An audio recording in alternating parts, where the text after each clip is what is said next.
जैसे कि मैंने पहले बताया कि अगर आप कोई भी 2 नंबर काम, कोई भी गलत काम करेंगे, जो गूगल ने मना किया आपको करने से, तो गूगल आपके अगेंस्ट एक्शन लेगा।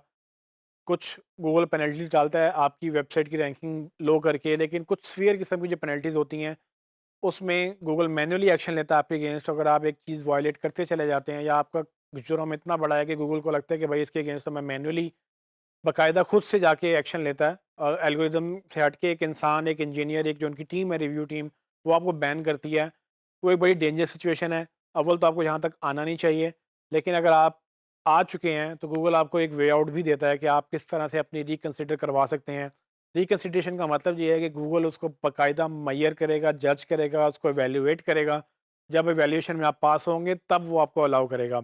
उस इवैल्यूएशन के प्रोसीजर से गुज़रना, वो प्रोसीजर क्या है, वो मैं इस टॉपिक में आपको एक्सप्लेन कर दूँगा।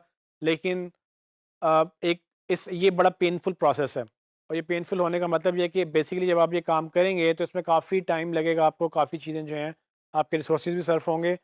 अव्वल तो अगर आप अपनी वेबसाइट कर रहे हैं तो मैं आपको रिकमेंड करूँगा कि आप ऐसा काम दोबारा ना करें और एक नई वेबसाइट चला लें तो ज़्यादा बेहतर है। लेकिन अगर आपको एक एज़ अ जॉब ये करनी पड़ती है, अगर आपको क्लाइंट पैसे देने को तैयार है, तो आप एज़ अ सर्विस भी इसको सेल कर सकते हैं। आप उनको बता सकते हैं कि भई आपकी वेबसाइट अगर बैंड है, तो मैं आपकी वेबसाइट रिकवर करवा सकता हूँ।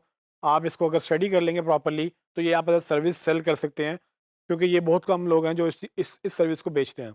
सो क्या वो टॉपिक्स हैं, मतलब ये डिटेल में मैं आपको लिंक दे दूँगा जहाँ से आप जाके पढ़ सकेंगे। मैं ओवरव्यू आपको समरी में बता सकता हूँ कि ये क्या-क्या गूगल कहता है।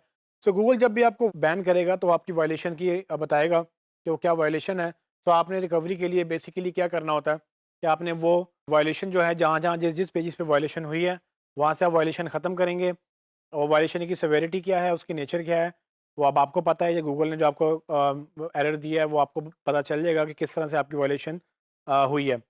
उसको आप रिमूव करेंगे सारे पेजेस से पर से। उसके बाद मेक श्योर करेंगे कि वो पेजेस जो हैं गूगल को क्रॉलेबल भी हैं, इंडेक्सेबल भी हैं, गूगल उनको एक्सेस कर सकता है।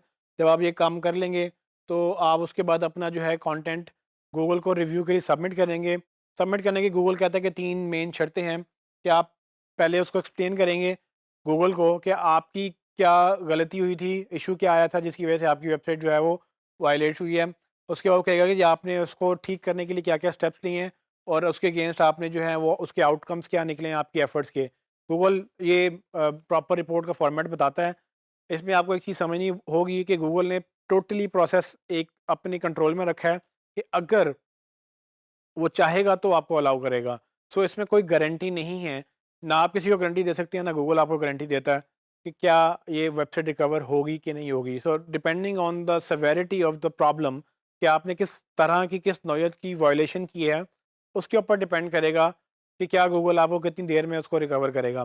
तो इसमें महीने भी लग सकते हैं, इसमें दिन भी लग सकते हैं, इसमें हो सकता है कि 1 हफ्ते के अंदर ही आप रिकवर कर जाएँ, अपनी वो वेबसाइट मतलब वो रिज़्यूम करवा लें। लेकिन इसका जो डैमेज हो चुका होगा ट्रस्ट लेवल पे, वो जो डैमेज है, अगेन डिपेंड करता है कि किस तरह की वायलेशन है। लेकिन अगर आपने डेलिबरेटली, यानी कि जानबूझ के आपने कुछ ऐसे काम किए थे जो गूगल को मैनिपुलेट करने के लिए, तो आपका ट्रस्ट ज़रूर डिस्टर्ब हुआ होगा गूगल से, और इसका मतलब ये है कि गूगल आपको उसी तरह से जज भी कर रहा होगा।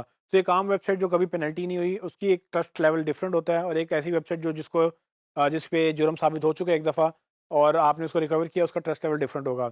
इसीलिए जो हमारी एसईओ कम्युनिटी में आपको अगर कोई एक्सपर्ट मिलेंगे तो वो आपको यही रिकमेंड करेंगे कि अव्वल तो ये काम करें ही ना जिससे आपको बैन किया जाए। अगर आप बैन हो चुके हैं तो वो बैन को रिकवर करना इतना मुश्किल है कि उससे बेहतर आप उससे 2-4 नई वेबसाइट्स बना लें और उनकी एसईओ शुरू कर दें, क्योंकि वो कम टाइम में ज़्यादा ऊपर आपको रिजल्ट दे देंगी और रिकवरी बेसिकली आपको मुश्किल हो जाएगी।